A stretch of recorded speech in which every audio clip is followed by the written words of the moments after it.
Hello, and welcome to Aardvark and Tuna. Hi there. So this is the review of 2016. Yes, this is our big look back at everything we've done this year. I mean, well, gaming-wise at least. Well, yes.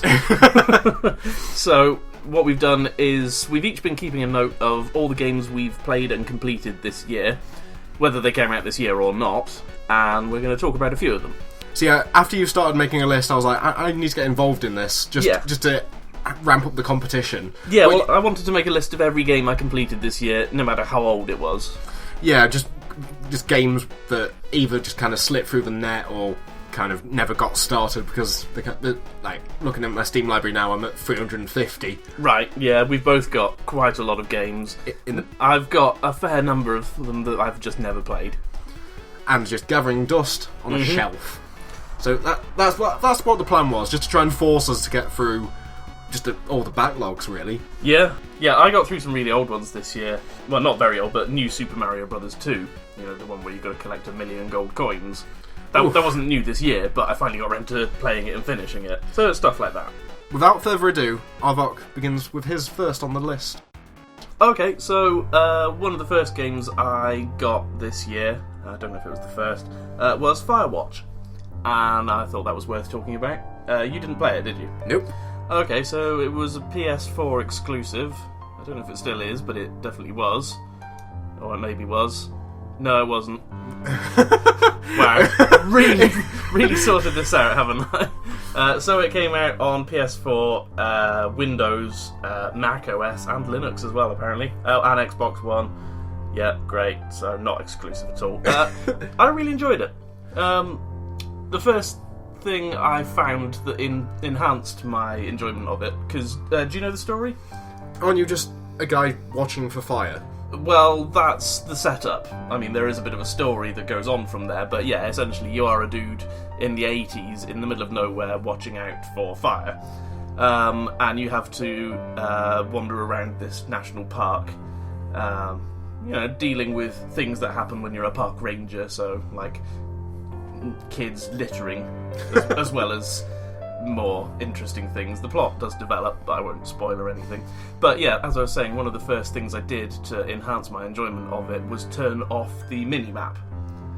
So whenever I wanted to navigate somewhere, I actually had to pull up my map and compass and then look around me to see whether it married up to what I was looking at on the map and try and navigate that way. So yeah, that made for some fun orienteering. Was it very minimal UI, kind of? Yeah, well, once I turned that off, there was no UI. Except for when I had conversation responses to choose. Because you spend your whole time communicating with someone else who's in another one of these Firewatch towers, because you really are in the middle of nowhere, hundreds of miles from anything. So you spend all your time chatting to this woman, and it's about the relationship between the two of you that develops, or friendship, or, whatever. So yeah, it was a very story-driven game. A lot of people complained about the ending. Like I said, I won't spoil it, but I thought it was really good. It sort of left you wrong-footed at the end. Like you were expecting one thing and it just sort of went the other way, and a lot of people felt like it just sort of fell flat for them. But for me, yeah, I mean, it felt like a more believable story that way. So yeah, I really recommend it. It didn't take very long to play through. I paid 15 quid for it, I think, which was a bit much. But, I mean, it'll be a lot cheaper than that on Steam now, I would think. And probably on PS4 and Xbox as well, it'll be reduced from that price. It sort of looks a bit like Team Fortress 2 in its cell shading. And there's a really nice sense of humour to the whole game. The writing is really good. Like there's one bit you're walking through some caves and you're talking to this woman on the radio, and she says, "Oh, watch out for things like it could be slippery, you could fall over." And one of your conversation choices, "Okay, no, I'm fine, honest." So there's some nice humour to it. But yeah, so that was my first pick for this year. Nice. So what's your first pick? So this year I finally caught up. Like, I was a big fan of the Banner Saga. Right. And this year I finally got into Banner Saga 2, but also meant that I should probably go back and finish number 1. So I'm cramming both of them into this year. Okay, can you put that on the screen? Banner Saga 1 and 2. Just cram it together, kiss. Squish them together. Okay, so I don't really know anything about the Banner Saga. I think it's an RPG with turn-based it's strategy tactic things. Yeah, it's a mix of a couple of things, mainly the Oregon Trail and a tactical action-orientated fighting game. Oh, okay, that's not quite what I thought then. So you've got your merry band of survivors going through an apocalypse. The sun hasn't moved for, I think it's for a few years now. So it's permanently daytime, but now the world is slowly falling apart. Right. The first one took place where you basically get your village attacked, and you have to become this de facto leader to carry all your surviving villagers across the map to the safe point. Okay. And basically that's the days would go, there would be events that would happen, you'd make decisions, and you'd probably lose people. But it was all in this amazing art style, and just the writing was really quite powerful. So it had permadeath for your characters, okay. So basically, I think there's one way. One of the achievements is to keep a certain character alive, who I think he has 20 death points. Right, okay. Places where he can die is. Okay, I see what you mean. So, did you enjoy both of them equally? The first one was really good, really enjoyed it. Kind of got to a point where I completely screwed myself, so that's where I had to restart. The second one, it was more of the same, but the storyline really kind of took. It's obviously they built it for more sequels to happen. Okay. And it basically ends up where you've not really done anything, and none of your decisions mattered.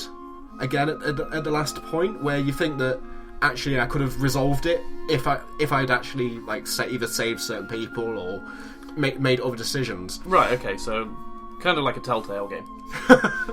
You get the end. Oh, none of what I did actually really mattered. It would have turned out this way. Yeah. This is. It just kind of set up. So, we're making another one. Buy the next one, and you'll find out. It's well, I don't want it anymore. You've kind of soured the story. It's just, So I just devalued it, and I'm kind of it was a very safe sequel. So is there going to be a Banner Saga 3? I imagine so, but I Will wouldn't you play it? I'd probably be on the fence. Okay. If they said this is the final one, I'd be okay, I'm probably more keen, but. But if they just announced the next one in the series, you're not so much. Yeah, because the world's interesting. It's well written, but it kind of sour taste. Okay, so what did you think of the games overall then?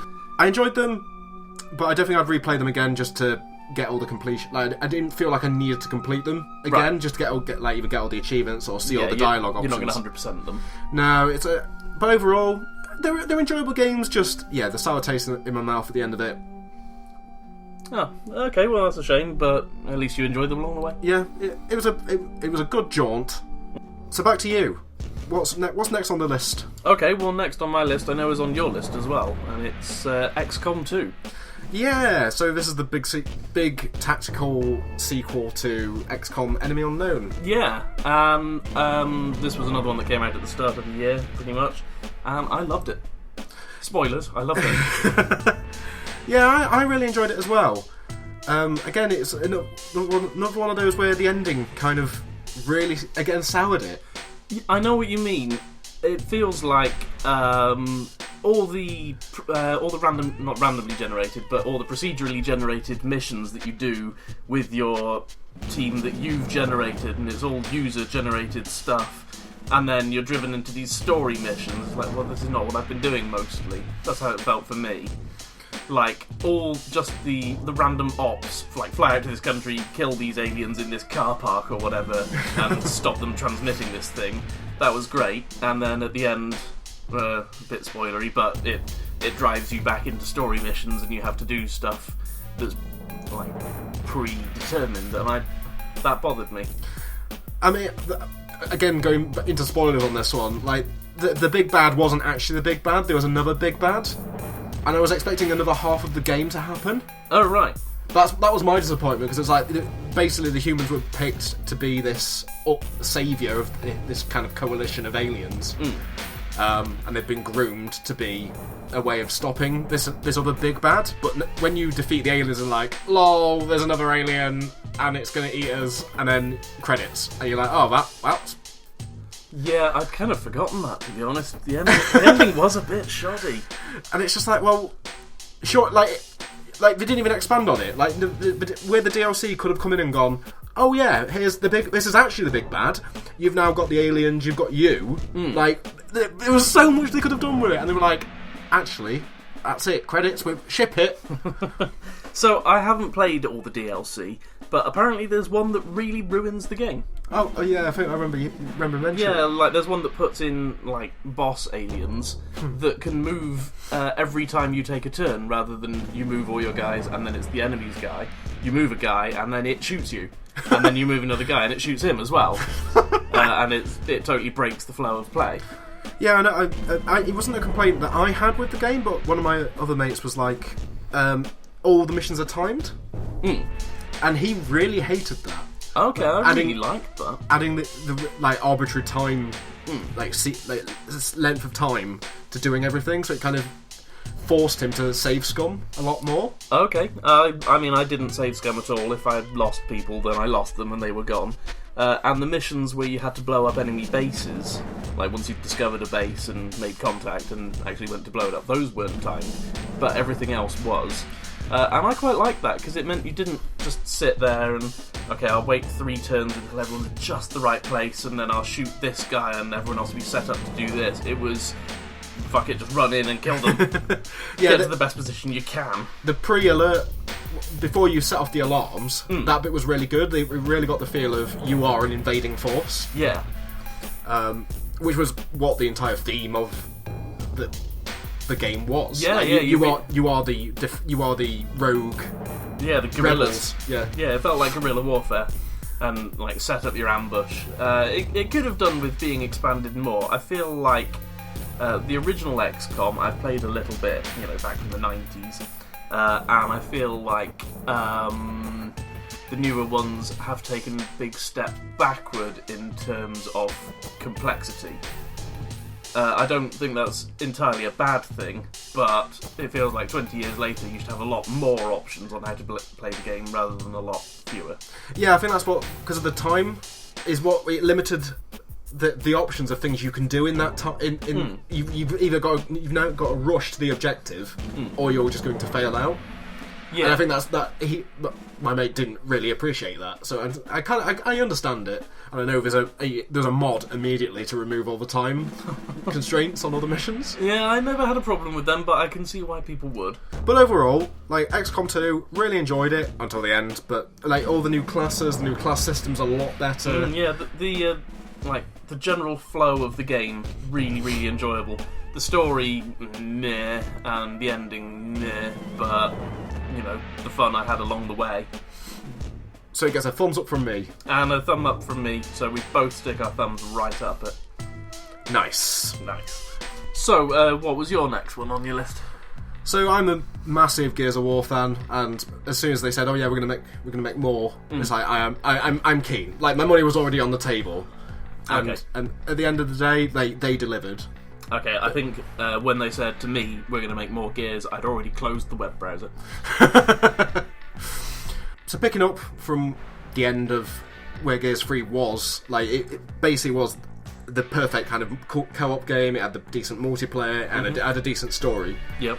So I had high expectations for it, and it did deliver. It is just more of the same. So if you are going into it thinking, oh, is this the Gears of War game that I didn't really enjoy before, you're not going to enjoy this. Right. It is just... It rides a lot on the member berries of... Okay. It's like, there's even sequences where it's like, oh, remember this bit? And it's like, yeah, I kind of get, like, I couldn't stop in my mind going, oh, remember the Brewmag? So I played the first 3, and then I was like, I'm done. That's enough Gears of War in my life. There was that Gears of War Revengeance, or whatever it was called. I honestly... Yeah, you don't even remember what it was called. It was so forgettable. It's on my shelf. It's somewhere. Yeah. Judgment. Gears of War Judgment. Yeah, I didn't play that. I thought, I'm done with this series. They announced a new one. I don't have an Xbox One. It's not going to be the game that makes me get one. No, I think that's fair. I mean, the multiplayer this time around is a bit. They've kind of changed Horde quite a bit. Oh. It's made some nice refinements. Instead of having fixed locations for objects, you can just place whatever and wherever. But that also means that most of the games I've played in, nobody actually places anything and just buys the Hammer of Dawn upgrade and just nukes everything from orbit. Great. So it's like, kind of, there's no point to this. Okay, so has it kind of gone the same way as like Call of Duty Perks did in multiplayer? So the multiplayer is still quite as it was.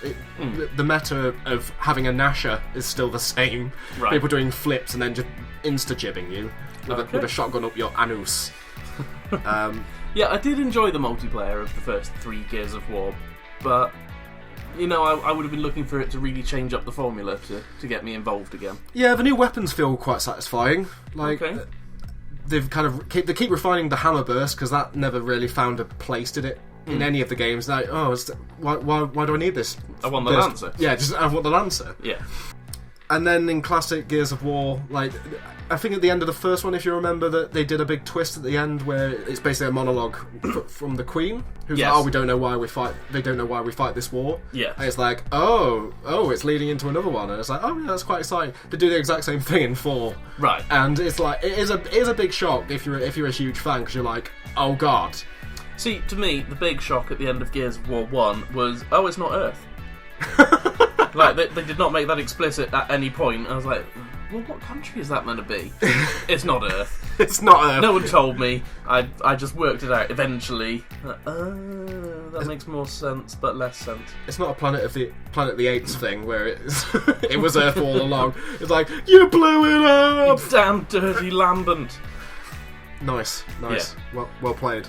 But yeah, overall, I'm still playing it now. I'm still funneling money into it.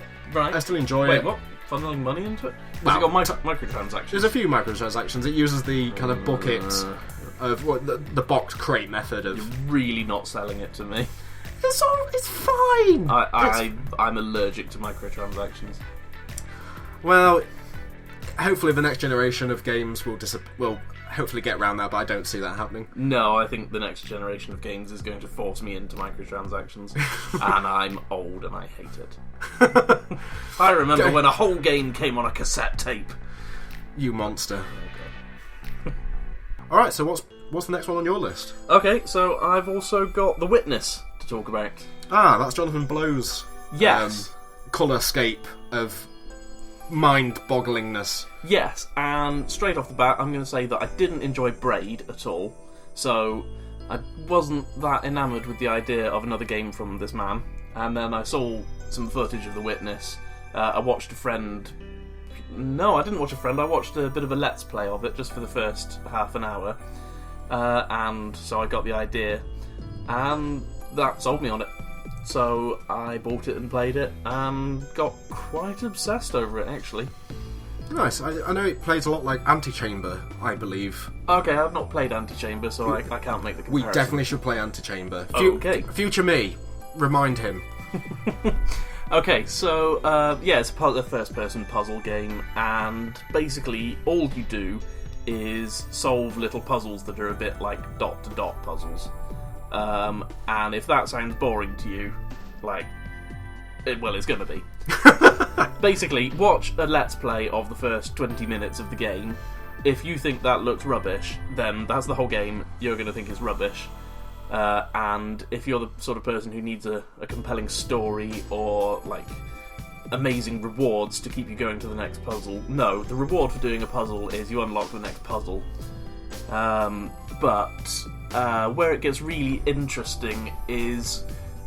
Okay, so this is quite a big spoiler, I guess, that eventually you work out that you're going around finding all these little panels with puzzles on them and doing the puzzles, and then eventually you work out that there are puzzles in the world as well. Like, you can always start drawing on a dot and it'll follow a line, but then you'll look up and notice that 2 clouds, if you stand in the right place, will form a dot, and you can click on them and draw a line along some clouds. And then you realise that there are far more puzzles than you ever thought were in the game, and that leads to some interesting revelations. I didn't understand all of what was going on, because it gets quite deeply philosophical in the weird voice recordings you find. But it looked amazing, and it had cool puzzles, and it made me feel really clever when I completed them. So that's all I needed from it.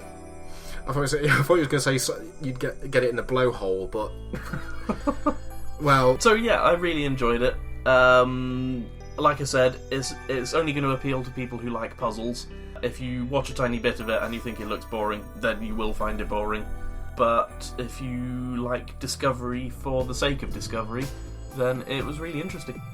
It did look a lot like Myst, and then that gave me like night fever dreams thinking about it. Yeah, Myst I found a lot more abstract. With this, it's here's a puzzle, solve the puzzle. With Myst, it was like, is this a puzzle or is this the menu? Yeah, yeah. Have I found the option to quit to desktop? It never ever tells you how to solve a puzzle in the weirdness. You just have to look at it and fiddle with it, and okay, that worked. Why did that work, or why did that not work? And you just build up a knowledge base based on what you prod and make happen. So yeah, I understand the comparisons to Myst in that, you know, no one talks to you, no one tells you what the story is. But no, I'd say that comparison doesn't go very far. Alright, so thumbs up, thumbs down? Oh, definite thumbs up from me, but with the caveat of it has to be your type of game. Alrighty. Alright, now on to the lightning round. So we haven't really got the time to go through in depth everything that we've finished this year, because that'd be over, what, 40 games? Yeah, I've completed 21 this year. And I've... Oh, like, you even beat me on this. I'm like on 19 or something. So, yeah, we're just going to call out I've got your list, you've got my list. We're going to call out the names of games, and we'll just have a few words on each. Okay, so top of your list, Gears of War 4. I remember. XCOM 2. Shitty ending next. The Banner Saga. More Fantasy Game of Thrones. The Banner Saga 2. More Fantasy Game of Thrones 2, the shit ending. Pokemon Sun. Happiest game I've played this year. Some sweet nostalgia feels. XCOM Enemy Unknown. Brutal alien murder sim, decent ending. Night Squad. Mediocre indie game. Challenges designed by Satan. Punch Club. That one song the entire time. Defense Grid 2. Enjoyable tower defense with a handy speed up button. The Wolf Among Us. A decent Telltale game, mindfuck ending. Costume Quest 2. A little fun RPG, one of the better Double Fine games. My Name is Mayo. Click, click, city, bitch. Earthlock Festival of Magic. Oh look, we liked Final Fantasy VII, let's remake that, but don't make any improvements from the last 15 years. The Final Station. Spoopy and story-driven, bit repetitive but didn't outstay its welcome. Pokemon Y. Le Pikachu, j'habite la table. Titanfall 2. It's a mech with a freaking sword. Hand of Fate. RNG Fest with mechanics that kept drawing me back in. Quantum Break. Short but sweet experience with Littlefinger through time. Theatre-driven Final Fantasy Curtain Call. Even better than the first one. Life is Strange. Cheesy dialogue, but what felt like meaningful story choices. XCOM 2. Great game cycle, but crap story. Firewatch. Genuinely affecting. New Super Mario Bros. 2. It's more Mario. The Witness. Puzzly goodness. Uncharted Drake's Fortune. Bit of a slog. Uncharted 2 Among Thieves. Like being in an action film, and not even a shit one. Uncharted 3 Drake's Deception. Just like Uncharted 2. Vanquish. Super awesome mega robot ninja fighting insanity. Fire Emblem Fates Birthright. Not as good as Awakening, but still great tactical action. Middle-earth Shadows of Mordor. Dumb, but so much fun. Transformers Devastation. I'm an 80s kid, so this was great. Who cares about story? The Legend of Zelda A Link to the Past. It's about time I got around to this. It's aged mostly well, but some design choices are bothersome. Pokemon Yellow. Just like the other Pokemon games I played in 1999. My Name is Mayo. My fucking wrist still hurts. Pokemon X. Glad I got back into the series after skipping a couple. Uncharted 4. Possibly the best of the series. Almost certainly the best looking game I've played. Bound. Weird. It wanted to be Journey and came some way towards succeeding. Unravel. Not as emotionally affecting as it thought it was, and the mechanics were annoying. Super Mario Run. Makes me want to go to the toilet more often. That's all the games we've completed this year. I've played plenty of others. Yeah, there's a few that I've still got left to do. I don't think I'm going to fit them in the last few weeks. No, I don't think I'm going to finish any more games. But there's games we've both played that you can't finish. Like you've played Hearthstone, I've played Kerbal Space Program, things like that you just never finish. Yeah, the and ones that are still constantly growing and evolving and just generally you can't really complete a multiplayer game. So no one's completing Overwatch. You played Stardew Valley this year. Oh, I did. Oh wait, did you finish that? Yeah, I did. Okay, well you'll have to put that onto next year's list now. Damn it! Until then, the one game I've pretty sure I played the most this year was Stardew Valley. I just thought of it. Future me, coin of new lightning round. We're doing it again. Stardew Valley. Where's time gone? So until then, I've been Aardvark. And I've been Tuna. And we'll see you next year.